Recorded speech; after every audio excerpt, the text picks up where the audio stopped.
ஓம் சாந்தி, ஓம் சாந்தி, ஓம் சாந்தி. இன்றைக்கு அற்புதமான நாள். காரணம், இந்த ஆத்திம் தாய் ஆரம்பித்து 100வது நாட்கள் இன்று நாம் தொட்டுவிட்டோம். இதற்காக பாபாவுக்கு பல கோடி வாழ்த்துக்கள், வாழ்த்துக்கள், வாழ்த்துக்கள். அது வாயால சொல்ல முடியாது. மனதார பாபாவிற்கு நன்றிகள் சொல்லிக் கொள்கின்றேன் இந்த அழகான நேரத்தில். இதனுடைய தொடர்ச்சியை பற்றி நாம் இன்று பார்க்கலாம். நேத்து அந்த முத்தை தேடுவதற்காக போய்க் கொண்டிருக்கக்கூடிய வேளையில், அந்த மாலை நேர அந்த பூத தலைவனான அந்த முகாய்க்கால் அதை பற்றி தொடர்ச்சியாக நாம் பார்க்கலாம் இன்று.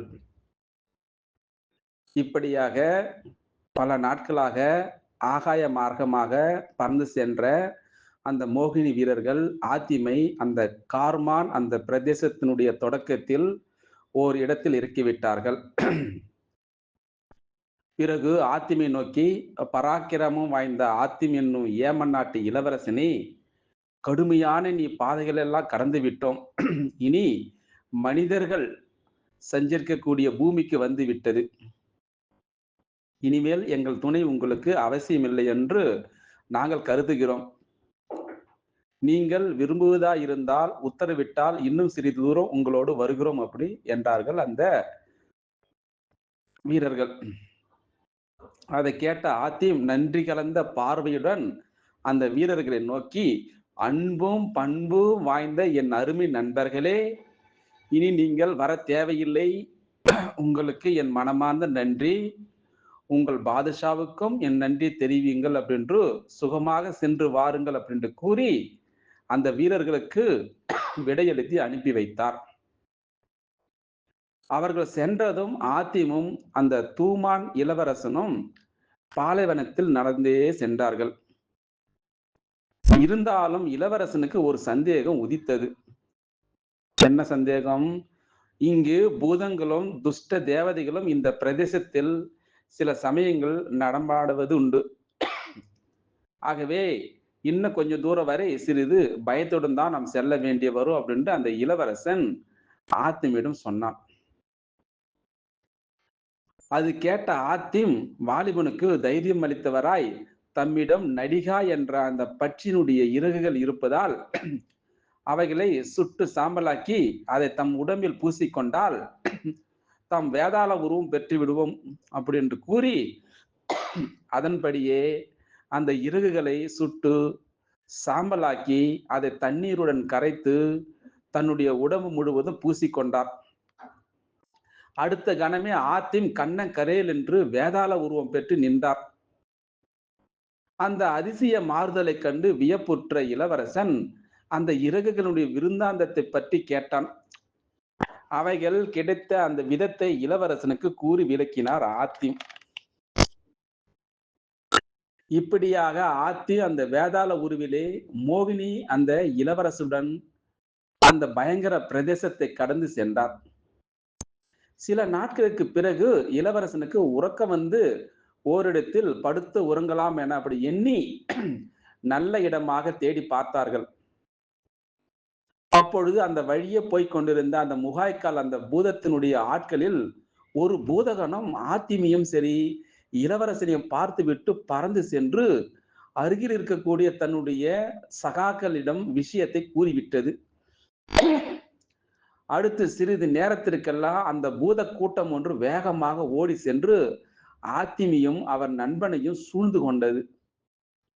அப்பொழுது அந்த பூதங்களினின்று ஒன்றே ஒன்று மற்றவர்களை பார்த்து, இவர்களை நம் அரசனிடம் கொண்டு செல்ல வேண்டியதுதான், அவரிடம் இவர்கள் சொல்ல வேண்டியதை சொல்லிக் கொள்ளட்டும் அப்படி என்றது. அதை கேட்டு மற்றொரு பூதம் சொல்லிற்று இப்படி, என் அருமை நண்பர்களே, ஒரு குற்றமும் செய்யாத இந்த வழிபோக்கர்களை நாம் ஏன் அநியாயமாக அரசனிடம் கொண்டு செல்ல வேண்டும்? இந்த இருவரில் ஒருவன் நம்முடைய வம்சத்தவனாகவும் இருக்கிறான், மற்றொருவனும் மோகினி ஜாதி, மோகினி பை வம்சத்தரோடு நாம் விரோதம் பாராட்டியது கிடையவே கிடையாது. இப்படியாக அந்த பூதங்கள் உரையாடி கொண்டிருப்பதை மோகினி இளவரசன் லேசாக கேட்டுவிட்டான். உடனே ஒரு கணமும் வீணாக்காமல் ஆத்தினுடைய செவியிலே மெல்ல விஷயத்தை கூறினான். அதை கேட்டு திடுக்கிட்டு எழுந்த ஆத்திம் அந்த பூதகணங்களை பார்த்து, நண்பர்களே, நெடுந்தூர நாங்கள் பிரயாணம் செய்ததால் ஏற்பட்ட களைப்பினுடைய மிகுதியால் இங்க படுத்துறங்கி விட்டோம். வீணாக எங்களை ஏன் தொந்தரவு செய்கிறீர்கள்? அதனால் உங்களுக்கு என்ன லாபம் அப்படி என்று அந்த பூதங்களினுடைய பாஷையில சொன்னார்.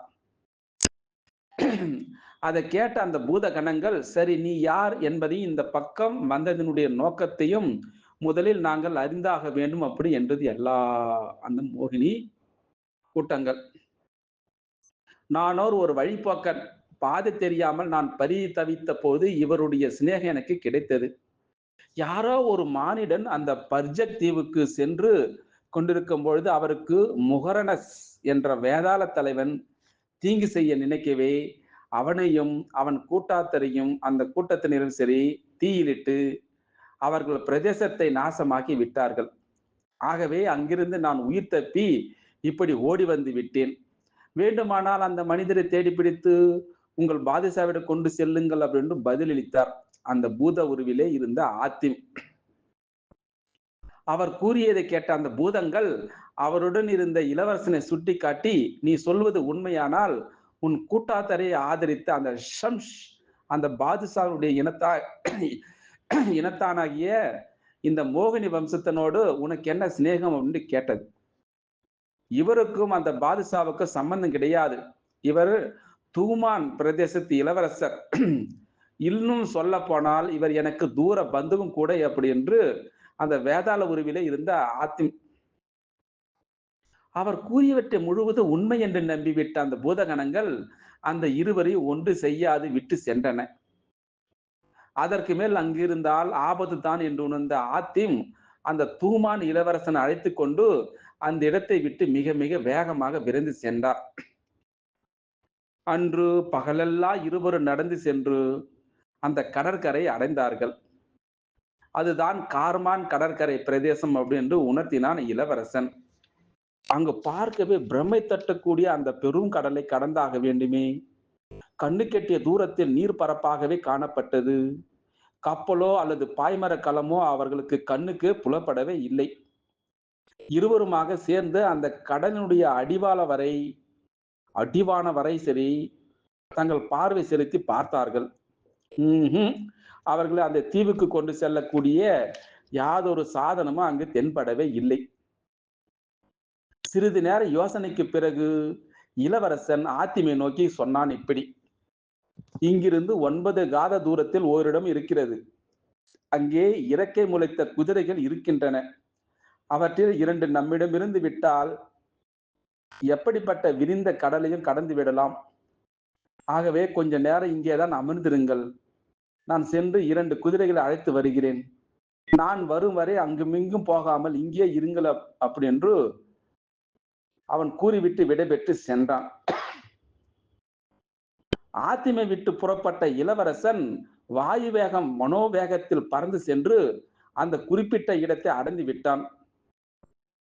அந்த பிரதேசத்தை பற்றி ஏற்கனவே அவன் அறிந்து வைத்திருந்த காரணத்தினால் சிரமமின்றி அந்த ஊரினுடைய அந்த சுல்தானுடைய மகாலுக்கு முன் சென்று தன் வருகையை அறிவிக்கும்படி தெரிவித்தான். அவனுக்கும் சுல்தானுக்கும் முன்பே பரிச்சயம் உண்டு என்ற காரணத்தினால் அந்த இளவரசனை உடனே அழைத்து வருமாறு கட்டளையிட்டான். சுல்தானும் தூமான் இளவரசனும் ஒருவரை ஒருவர் வணக்கம் செய்து கொண்டதும் அந்த சேமலாபங்களை விசாரித்துக் கொண்டார்கள். அதன் பிறகுதான் இளவரசன் தான் நாடி வந்த விஷயத்தை அந்த சுல்தானிடம் தெரிவித்தான். நானும் என் நண்பர் ஒருவரும் அந்த பர்ஜக் தீவுக்கு செல்ல வேண்டுமாதலால் கடலை கடக்க 2 பறக்கக்கூடிய குதிரைகளை வேண்டித்தான் உங்களை தேடி வந்தேன் அப்படின்னு சொன்னான். சுல்தானுக்கும் தூமான் அந்த பாதுஷாவுக்கும் உள்ள நெருங்கிய தொடர்பை உத்தேசித்து உடனடியாக 2 பறக்கக்கூடிய குதிரைகளை இளவரசனுக்கு கொடுத்து உதவினான் அந்த ஊர் சுல்தான். அந்த 2 குதிரைகளை பெற்றுக்கொண்ட இளவரசன் அவற்றில் ஒன்றின் மீது ஏறி அமர்ந்து கொண்டு வேகமாக பறந்து வந்தான். தம் நண்பன் பறக்கும் குதிரையில் பறந்து வருவதை தூரத்தில் இருந்து பார்த்துவிட்ட ஆத்திம் அளவு கடந்த ஆனந்தம் கொண்டார். அந்த குதிரைகள் ஆத்திமை நெருங்கியதும் ஆத்திமும் இளவரசன் அவற்றின் மீது அமர்ந்து கொண்டு அந்த கடல் நீர் மட்டத்திற்கு மேலே ஆகாய மார்க்கமாக பறந்தே கொண்டிருந்தார்கள். இப்படியே அந்த வான மார்க்கமாய் பறந்து சென்ற பொழுது திடீரென்று ஆத்திமுக்கு ஒரு நாள் சொல்வதென்னா என்ன ஒரு தாகம் ஏற்பட்டது. இன்னும் சிறிது நேரத்தில் அந்த தாக வறட்சியினுடைய காரணத்தினால் அப்படியே சோர்ந்து விழுந்து விடுவார் போல் இருந்தது. அதை குறிப்பால் அறிந்த இளவரசன் தன்னிடம் வைத்திருந்த ஆப்பிள் பழம் ஒன்றை அவருக்கு கொடுத்து புசிக்க சொன்னான். அந்த ஆப்பிள் பழத்தில் ஆச்சரியம் என்னவென்றால் அதை புசித்ததும் அவருடைய தாகம் மட்டுமல்ல, பசியும் களைப்பும் கூட இருந்த இடம் தெரியாமல் பறந்து விட்டது.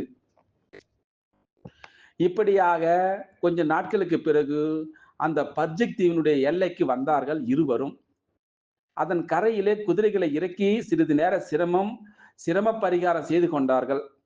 அதன் பிறகு அங்கிருந்து புறப்பட ஆயத்தமான பொழுது அந்த தூமான் இளவரசன் ஆத்திமை நோக்கி, நண்பரே, இதுதான் பர்ஜிக் தீவினுடைய ஆரம்பம். இங்கிருந்து தலைநகரை அடைய வேண்டுமானால் 10 நாட்கள் ஆகும். இதற்கிடையில் நான் ஊருக்கு போய் சில படை வீரர்களை அழைத்து கொண்டு அந்த பர்ஜிக்கு வந்து சேருகிறேன் அப்படின்னு யோசனை சொன்னான். அதை கேட்ட ஆத்திம், நமக்கு படை எதற்கு, நாம் அவனுடன் யுத்தம் செய்யவா போகிறோம் அப்படி என்று அன்புடன் கேட்டார். உங்களுக்கு தெரியாது, இந்த பிரதேசத்தினுடைய பழக்க வழக்கங்கள், எதிர்பாரா விதமாக ஏதேனும் இடையூறுகள் இன்னல்கள் ஏற்படலாம்.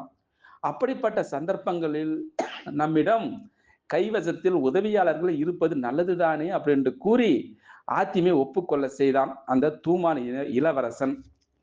பிறகு 7 தினங்களில் அங்கு வந்து ஆத்திமை சந்திப்பதாக சொல்லி அந்த இடத்தை விட்டு புறப்பட்டான். தூமான் இளவரசன் சென்ற பிறகு ஆத்திம் தன்னுடைய பிரயாணத்தை தொடர்ந்தார். சிறிது நேரத்திற்கெல்லாம் அவர் ஒரு அழகிய நந்தவனத்தை அடைந்தார். அவருடன் அந்த 2 பறக்கும் குதிரைகளும் நன்றாக பழக்கிவிட்டதினால் அவைகளை விடாமல் தம்முடன் அழைத்து சென்றார். அந்த நந்தவனத்தினுடைய எழிலை ரசித்தபடி சென்ற ஆத்திம் அங்கு மரங்களில் தொங்கிக் கொண்டிருந்த அந்த கனி வர்க்கங்களை பறித்து பசியாறினார். அந்த பூங்காவனத்தில் ஒரு வாரமாக காலங்கடத்தினார் ஆத்திம். பார்ப்போம் நாளைக்கு என்ன நடக்கப் போகிறது, கடந்தாரா, என்ன செய்ய போகிறார் என்று அந்த விசித்திரத்தை நாம் பொறுமையாக காத்திருப்போம். இன்றைய 100வது நாள் ஆகிவிட்டது. பாபாவுக்கு கோடான கோடி வாழ்த்துக்கள், வாழ்த்துக்கள், வாழ்த்துக்கள். ஓம் சாந்தி, ஓம் சாந்தி, ஓம் சாந்தி. இன்றைக்கு அற்புதமான நாள். காரணம், இந்த ஆத்திம் தாய் ஆரம்பித்து 100வது நாட்கள் இன்று நாம் தொட்டுவிட்டோம். இதற்காக பாபாவுக்கு பல கோடி வாழ்த்துக்கள், வாழ்த்துக்கள், வாழ்த்துக்கள். அது வாயால சொல்ல முடியாது, மனதார பாபாவிற்கு நன்றிகள் சொல்லிக் கொள்கின்றேன்.